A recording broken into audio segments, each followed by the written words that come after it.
may or may not recognize me. I was in a MTV documentary about trans youth back in 2016 called Transformation. When you see the kid named Miilo, that's me. That was me before any medical stuff happened to me. First thing that I think I said was, "So do you want a penis?" And he was like, "No." So that was my first thought. You know, I've learned in the past months that it's not that. You know, it has nothing to do with that. It's who you feel like you are inside, your gender. Like, I cannot imagine living my life as female. At times he feels like he could hurt himself, you know, just because of the way he feels inside. And I've heard a lot of horror stories about, you know, the percentage of trans kids that commit suicide. I think I regret medically transitioning to male. I've been on testosterone, doing testosterone injections for about 7.5 years. I started when I was 14 in 2015. I also got top surgery, which is double mastectomy with kind of like male appearance chest reconstruction when I was 16.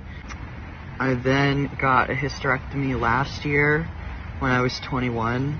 The biggest reason was because I was getting a lot of pain, like atrophy, cramping in my uterus from the testosterone. In my head, I kind of had these thoughts of like, well, if I'm a man, then I don't need these.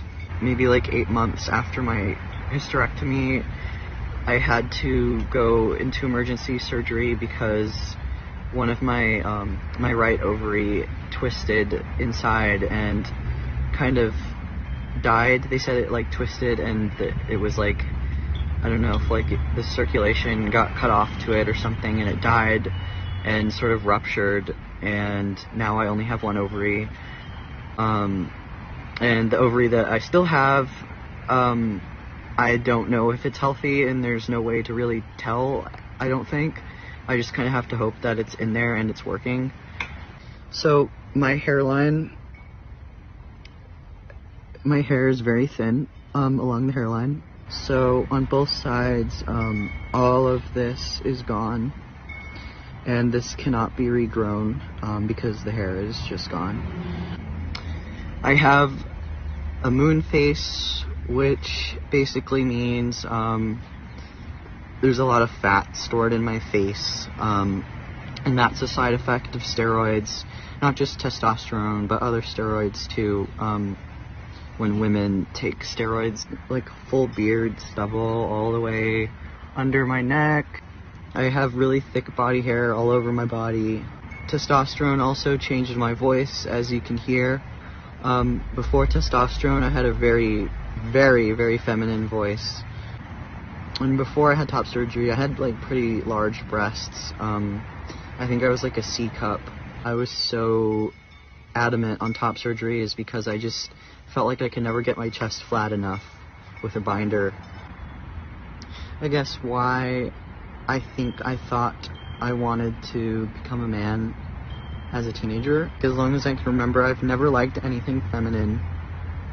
I've always kind of been like gender neutral with my interests. I was always really into animals and like dinosaurs and stuff. I hated dresses. I hated anything that was considered feminine. I was never diagnosed with autism, but I'm fairly certain I am autistic just based on life experiences. Growing up, I was a very shy kid, especially in middle school. I just never felt like I fit in anywhere, so I was very shy and I was reserved. I feel almost like I'm in a costume.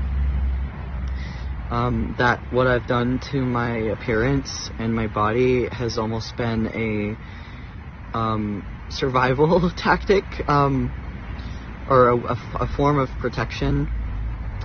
against unwanted attention from men, society's expectations of women.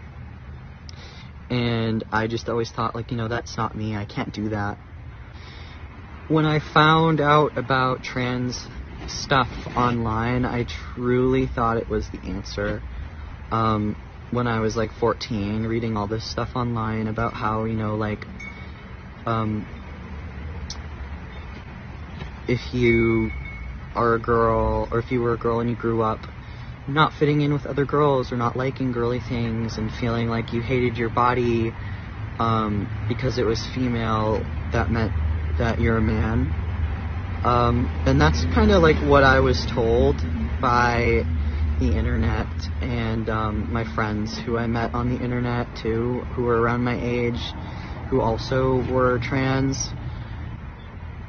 Doctors and stuff who specialize in gender stuff told me that everything I was feeling was like signs of gender dysphoria, and if I wanted to alleviate this gender dysphoria,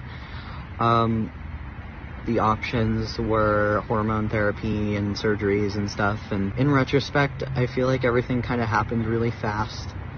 It seemed very easy to get these surgeries. It was all covered by insurance and stuff, we didn't have to really pay out of pocket for any of it. Trauma from when I was a teenager going through puberty, and I was bullied at school by other girls for being kind of weird and stuff. So now I'm stuck. I'm stuck looking like a man and sounding like a man. I think I completely regret everything I've done.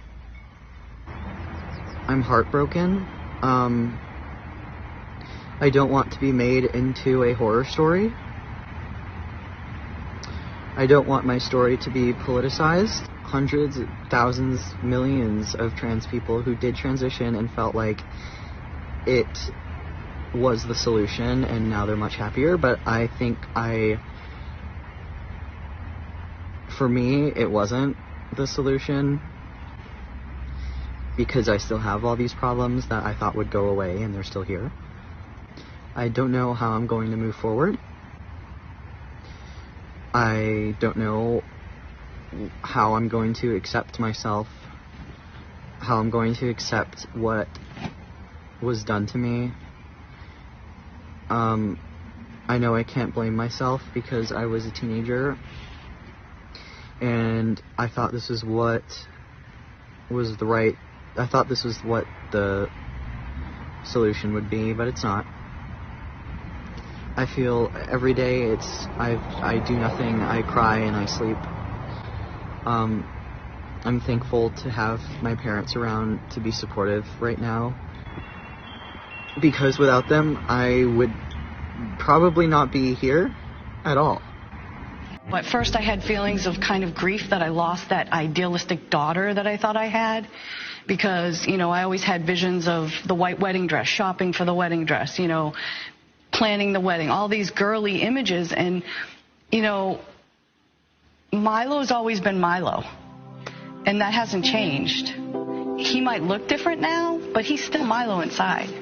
And I never had a daughter from the day that he was born. I just didn't know it yet.